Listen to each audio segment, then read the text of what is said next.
Крымско-татарский народ был его музой, а его трагическая судьба – самой большой болью. Он днем и ночью работал над сохранением и развитием крымско-татарской литературы, жертвуя всем, даже вниманием к семье. И отцом, и матерью у нас была мама. Потому что папа довольно много и активно занимался сбором, поиском информации, да, о крымско-татарской литературе, культуре средневековой, там, о писателях, поэтах того времени. И, естественно, это требовало различных поездок. Папа работал в кабинете, это мы видели, печатал на машинке печатной, издавались книжки, это мы как дети видели. Но вот именно как отца, который воспитывает, это были достаточно редкие моменты, и поэтому были, конечно, очень ценные эти моменты. Попозже, уже, скажем, в отрочестве, в юности, естественно, папа уже стал как соратник, как единомышленник по жизни. Риза Фазыл родился в селе Барын Карасу-Базарского района. 16-летним был депортирован на Урал, где работал на лесозаготовке. После школы окончил торговый техникум в Костроме, а позже экономический факультет Самаркандского торгового института. В 1965 году устроился переводчиком в газету «Ленин Байрагы», где опубликовал свои первые стихотворения. В 1970 году вышел первый сборник его стихов. В 1980 он возглавил отдел поэзии в издательстве журнала «Йылдыз». Глубоко творческий Риза Фазыл был не только талантливым писателем и поэтом. Мало кто знает, что в юности на Урале он самостоятельно освоил гармонь и играл на свадьбах, зарабатывая этим на жизнь. Он играл на гармошке и научился играть на гармошке, и это стало, как он шутил, дополнительным источником дохода, в частности, питания, да, потому что, вы же понимаете, послевоенные годы, да еще на Урале, было очень тяжело жить, и он играл на свадьбах, сам на слух научился играть разные фольклорные, так сказать, музыкальные произведения. И эта гармошка у нас очень долго сохранялась. Она и в Крым приехала, в чердаке долгое время лежала, но все-таки от времени, от сырости, от всего она все-таки испортилась. Нам пришлось ее выкинуть. А так она была довольно долго нашим семейным историческим, так сказать, предметом. Он очень любил петь. Голосом хорошим не обладал, и, естественно, с возрастом еще ухудшилось, но петь любил. И особенно его была любимая песня «Уралдагы».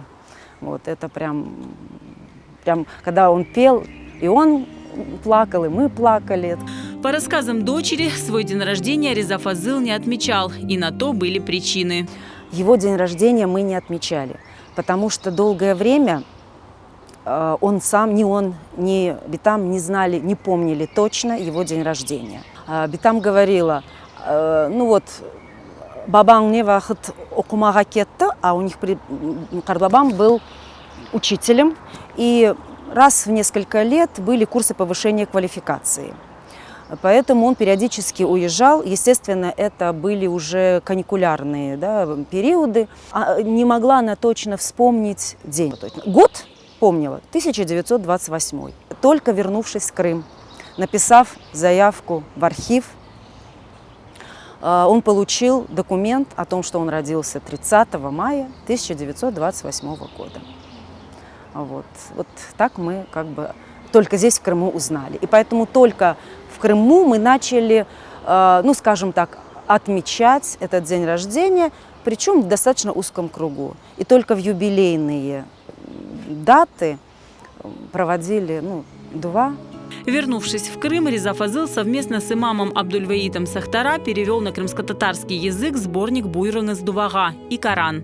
Стал заслуженным деятелем искусств и лауреатом Крымской государственной премии и литературной премии имени Эшрефа Шемьезаде, председателем Союза крымско-татарских писателей. Творческие таланты Ризы Фазыла передались и его детям и внукам.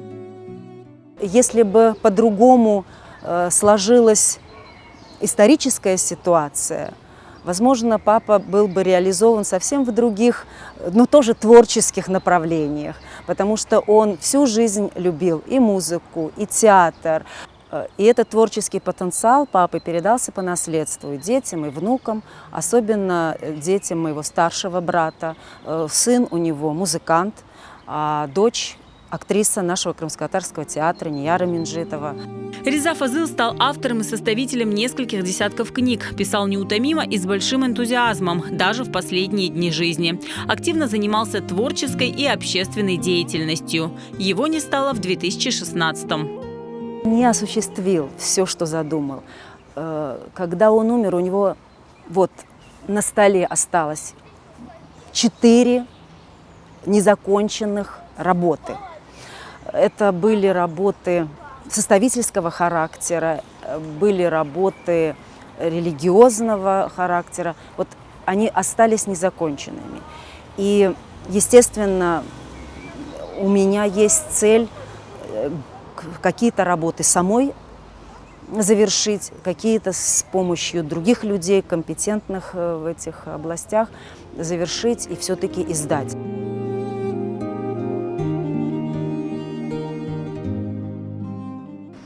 Sen dünyaga nam bergen bir kız oldun.